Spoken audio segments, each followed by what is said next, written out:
نحمده ونصلی علی رسولہ الکریم اما بعد فاعوذ باللہ من الشیطان الرجیم بسم اللہ الرحمن الرحیم قال اللہ تبارک و تعالی فی القرآن المجید والفرقان الحمید ان الصلاۃ تنہی عن الفحشاء والمنکر آمنت باللہ صدق اللہ العظیم۔ سامعین احترام، آج کا ہمارا نماز کی اہمیت اور فضیلت کے بارے میں ہے کہ بے حیائی، برائی، بدمعاشی، نشے کی عادت اور قتل اور غارت کا واحد علاج جو ہے وہ نماز ہے۔ اللہ تبارک و تعالی قرآن مجید میں ارشاد فرماتا ہے ان الصلاۃ تنہی عن الفحشاء والمنکر، کہ اے بندو تم نماز قائم کرو آداب و شرائط کے ساتھ، اور آداب و شرائط کا لحاظ رکھتے ہوئے اخلاص کے ساتھ۔ کیونکہ نماز بے حیائی اور برے کاموں سے روکتی ہے۔ جناب اعلیٰ، نماز غلطیوں، خطاؤں اور گناہوں کو دھو دیتی ہے اور بندے کو پاک صاف کر دیتی ہے۔ حدیث پاک میں ہے کہ نبی پاک صلی اللہ علیہ وسلم نے ارشاد فرمایا کہ اے میرے صحابہ، یہ بتاؤ، اگر تم میں سے کسی کے گھر کے سامنے نہر جاری ہو اور اس نہر میں روزانہ 5 بار وہ غسل کرے تو کیا اس کے جسم پر کوئی میل باقی رہ سکتی ہے؟ تو صحابہ کرام نے عرض کیا یا رسول اللہ کہ ایسے شخص کے جسم پر کچھ میل بھی باقی نہ رہے گا۔ تو نبی پاک صلی اللہ علیہ وسلم نے فرمایا یہ مثال 5 نمازوں کی ہے کہ اللہ تعالیٰ ان کی برکت سے نمازی کی خطاؤں کو، گناہوں کو معاف فرما دیتا ہے۔ اور ایک اور واقعہ مجالس سینا میں ہے کہ ایک دن حضرت عیسیٰ علیہ السلام دریا کے کنارے پر جا رہے تھے تو آپ نے ایک جگہ دیکھا کہ ایک جانور جو کہ بہت ہی خوبصورت، نایاب اور اچھی قسم کا ہے اور بالکل ہی سفید رنگ کا جانور ہے، وہ جانور دریا سے نکلتا ہے اور مٹی میں چلا جاتا ہے اور وہ کیچڑ سے لت پت ہو جاتا ہے، دلدل میں چلا جاتا ہے، اور جب وہ کیچڑ سے نکل کر پھر وہ گہرے پانی میں غوطہ لگاتا ہے تو بالکل صاف ہو جاتا ہے، اور وہ جانور پھر سے اس کیچڑ میں چلا جاتا ہے، خوب لت پت ہو جاتا ہے اور پھر نکلتا ہے، پھر پانی میں غوطہ لگاتا ہے اور پھر پاک صاف ہو جاتا ہے۔ اس طرح اس جانور نے 5 مرتبہ کیا۔ حضرت عیسیٰ علیہ السلام کو بڑا تعجب ہوا، بڑے آپ حیرت انگیز ہو کر سوچنے لگے کہ یہ جانور کیا کرتا ہے، اس کو کیا مسئلہ ہے؟ تو جبرائیل علیہ السلام حاضر ہوئے اور عرض کیا کہ اے اللہ کے نبی، یہ جانور آپ کو حبیب خدا محمد مصطفیٰ صلی اللہ علیہ وسلم کی امت کے بارے میں اور اس کی شان و عظمت کے بارے میں بتانا چاہتا ہے کہ یہ کیچڑ امت کے گناہوں کی مثال ہے اور دریا کا پانی نماز کی مثال ہے، کہ اگر نبی پاک صلی اللہ علیہ وسلم کی امت جتنی بھی گناہ گار ہوئی، سیاہ کار ہوئی، بدکار ہوئی، جب وہ 5 وقت کی نماز ادا کرے گی، اللہ تبارک و تعالیٰ کی بارگاہ میں سربا سجود ہوگی، تو اللہ تبارک و تعالیٰ اس 5 وقت میں اپنی بارگاہ میں حاضر ہونے کی وجہ سے اپنی امت کے ان لوگوں کے گناہوں کو معاف کر دے گا۔ تو چنانچہ یہ جو مثال تھی حضرت عیسیٰ علیہ السلام کی، یہ نبی پاک صلی اللہ علیہ وسلم کی امت کے لوگوں کی تھی اور نماز پڑھنے کی بارے میں تلقین تھی کہ اے لوگو نماز پڑھو تاکہ تمہارے گناہ اور تمہارے جو برے اعمال ہیں وہ ختم ہو جائیں اور نیکیوں میں بدل جائیں۔ ایک بہت ہی خوبصورت واقعہ کہ ایک شخص نبی پاک صلی اللہ علیہ وسلم کی بارگاہ میں حاضر ہوا اور عرض کی کہ یا رسول اللہ، مجھ سے گناہ صغیرہ ہو گیا ہے،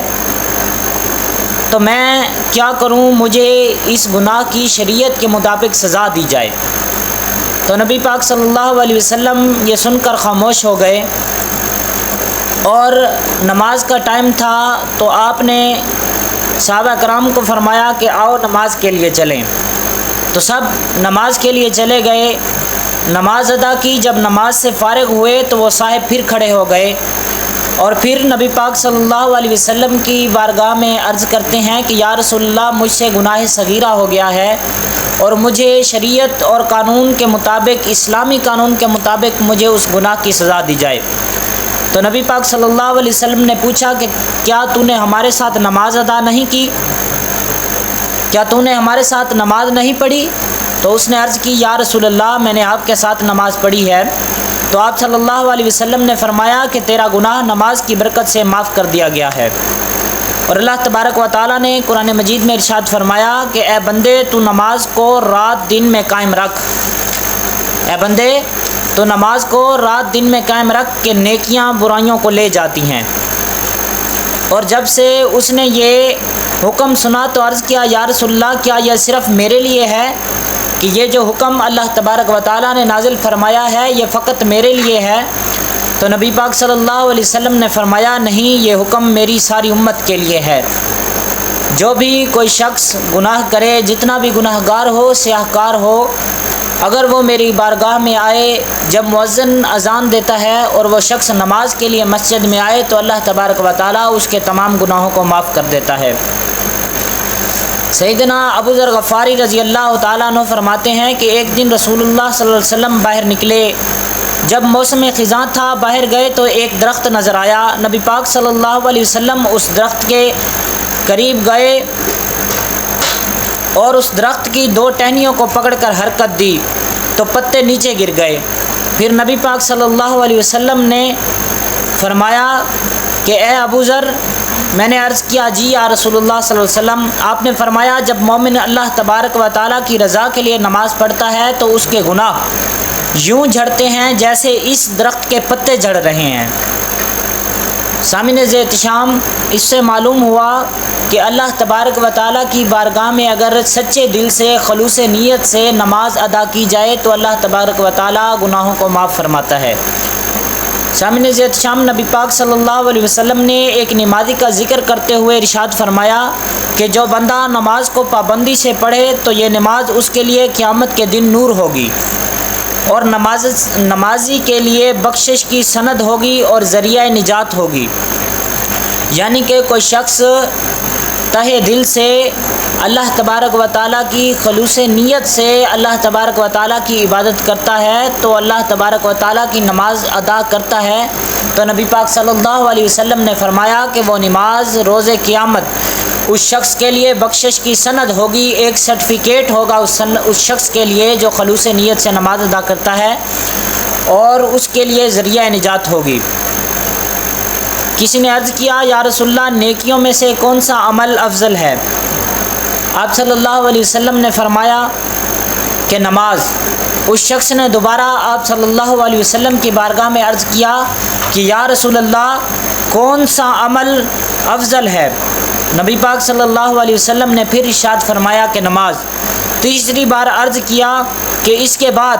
نماز کے بعد کون سا عمل افضل ہے؟ تو فرمایا نماز۔ پھر چوتھی بار اس شخص نے نبی پاک صلی اللہ علیہ وسلم کی بارگاہ میں عرض کیا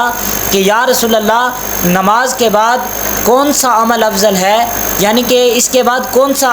عمل افضل ہے؟ تو نبی پاک صلی اللہ علیہ وسلم نے ارشاد فرمایا اللہ تبارک و تعالیٰ کی راہ میں جہاد کرنا۔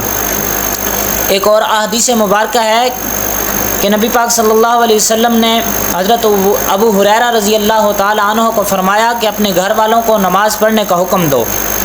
تو تیرے پاس تیرا رزق ایسی جگہ سے آئے گا کہ تجھے وہم و گمان ہی نہ ہوگا، کہ تیری سوچ و فکر میں بھی نہ ہوگا کہ اللہ تبارک و تعالیٰ تجھے کہاں سے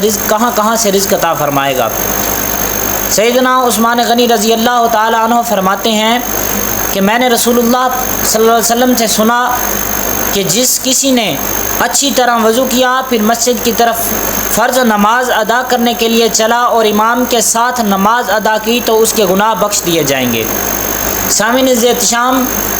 آپ لوگوں نے سماعت فرمایا کہ نماز پڑھنے کی کتنی برکت ہے، کتنی افضلیت ہے، اور کتنا اللہ تبارک و تعالیٰ نماز پڑھنے والے کو درجہ عطا فرماتا ہے۔ اللہ تبارک و تعالیٰ نماز پڑھنے والے کے چھوٹے بڑے سب گناہوں کو معاف